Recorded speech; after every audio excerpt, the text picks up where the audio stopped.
say there's still big kind of a digital gap or divide between developed and developing.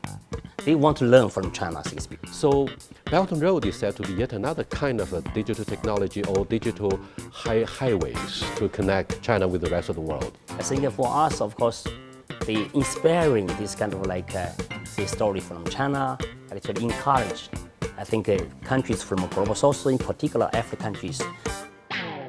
People always ask, where is the opportunity? Today in Hangzhou, an important window for the world to see China. How can we take the lead in international cooperation? Let's go!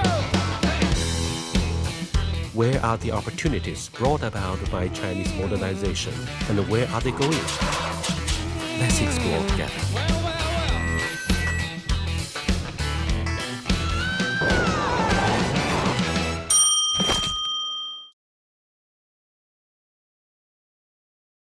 Welcome to Dialogue in Hangzhou. I'm so proud of being a new citizen of this dynamic city.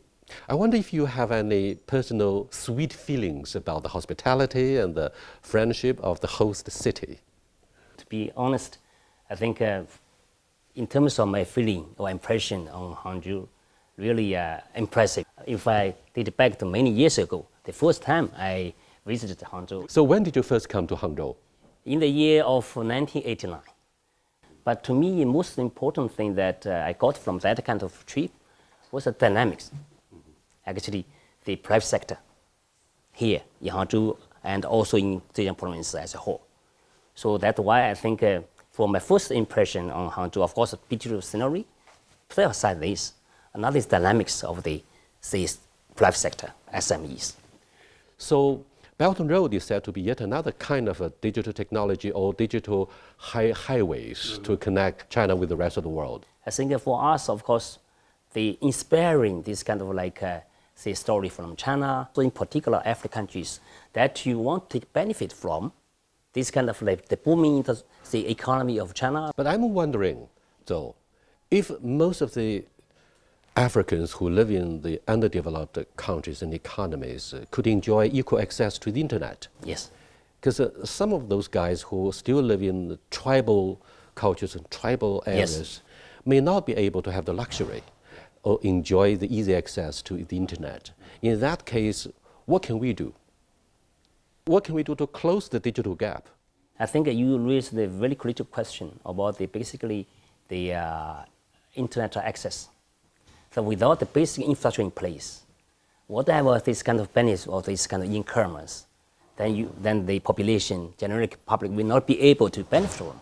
Particularly in the case, in context of Africa, I think in this regard, I have to commend the efforts of Chinese government, really to support, I think, through different kind of initiatives, the development of this digital infrastructure in African countries. Then through also this public-private partnership. It's not only government-led, driven, also with the participation of private companies, including Alibaba and other also international companies to support the development of the digital infrastructure in Africa. This is the first thing we have to do. Then also we need to do this kind of like literacy, internet literacy training, like these programs, to allow them, educate them to understand how they could benefit from this infrastructure. The service providers, how to create this kind of also the kind of group of service companies that provide this kind of access to those, say, SMEs and the public. So I think for this, there's definitely not work to do. Say there's still big kind of a digital gap or divide between developed and developing, and also even among the developing countries, the global south. I see the strong commitment from Chinese government to support, I think, developing countries, in particular African countries, really, to say somehow basically diminish kind of this kind of digital divide through support of their digital infrastructure development, which I would say are very important for those countries to get access to these e-commerce opportunities. Exactly. Alibaba, which is headquartered in Hangzhou, it helps promote the e-commerce in many ways. What about the issue of innovation-driven sustainability? Not only in China, but perhaps in the impoverished African countries. in the global south. Do you think China has a lot to do in this particular area? Yes, for sure. I think absolutely. I think now, even through this FOCAC mechanism, basically the China-Africa cooperation, they want to learn from China's experience, including the field of e-commerce. I think the case of Alibaba also inspired, I think also some SMEs in Africa, they want to get connected with the big Chinese market through this e-commerce platform, including such as the Alibaba. Yeah? So that's why I see now the growing opportunities for Alibaba and other, say, similar this e-commerce platform, like to play an even bigger role in facilitating the trade relationship between China and the part of the world, including Africa. I wonder if you have been impressed by so many new energy cars in the streets of Hangzhou. But what do you think of, the prospect of having more and more new energy cars in the fast lane out of the auto industry? Because China has become the biggest auto market in the world, and we promise to export more of such new energy cars to European Union, which I'm afraid turns to trade protectionism by launching anti-subsidy, anti-dumping, investigations.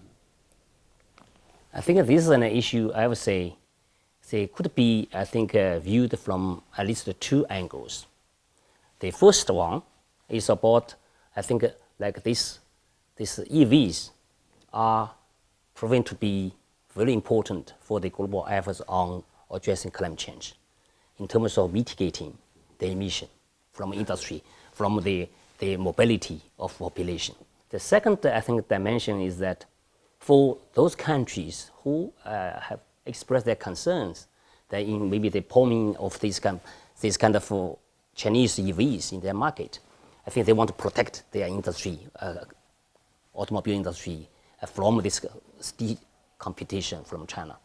I think they may have maybe a point, but most importantly, we need to have the mechanism. Basically, WTO is the multilateral trade kind of mechanism to address any these kind of controversial issues, say, popping up from their members.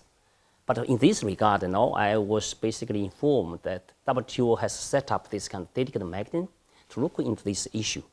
Yeah, because green tariff, in this way or other, because on one hand, whatever this kind of green economy, including this kind of EV industry, could contribute greatly to the global efforts on mitigating the emission from industry, including the mobility of population. But on the other, there is something also related to competitiveness of the industry concerned. So we need to reach kind of like a, say, balance point. So that's why the multilateral trade, say, negotiation system, could serve this purpose. That create this like a platform, like to invite all the concerned stakeholders, sit on the same table to discuss, say, what kind of like compromise we could reach. This is the multilateralism, the nature. When you were addressing some of the issues that concern multilateralism, the WTO, trade protectionism, in what capacity would you come across to voice the concerns of the UNIDO? Thank you for raising a very, very relevant and interesting question. To me, firstly, I think my answers to the question you just raised were from still the position of UNIDO, not as a kind of Chinese citizen. And mostly from us, like a part of the UN system, we focus on, say, inclusive sustainable industrial development, particularly for the developing countries. So for us, we have a mandate really to support the less developed countries to catch up with the developed ones. Basically, the international system, the main purpose for the creation of this system to, say, maximize this like a public interest. So our mandate is to promote this kind of cooperation and collaboration between the developed and industrialized and developing and the industrializing countries, including China. I think the real platform for the developing countries have the biggest voice. Majority members, then why? So that's why we value very much the support from the global south, in particular the G77 plus China. So for them, we also say understand, also respect their desire to catch up in the sector of industry. They want to really to also take advantage of the trend of digitalization and artificial intelligence, then to modernize their industry, to enhance their competitiveness. So one of the main piece of UNIDO's kind of technical, say, assistance kind of service is really to provide capacity building kind of programs and to the countries from this developing countries group. Particularly with the China's support. China as one of the leading voice in the developing world. We enjoy very much this cooperative, I think, relationship with the Chinese government, not only financially, also from this kind of like knowledge and experience gained in China in the industrialization process. Few would question the vision and the leadership of China among member states of the Global South to help enjoy dividends of a common industrialization and co-prosperity. And the good news and blessing is, despite all the rivalry and adversity that in the particular area of global warming and climate change, the U.S. sent former Secretary of State John Kerry as a special envoy to help negotiate, to sit down and talk with the Chinese counterpart to address the common concerns that our mankind faces when we look at sustainability and common security. Thank you very much, Zou. I do enjoy the talk, intellectual conversation with you.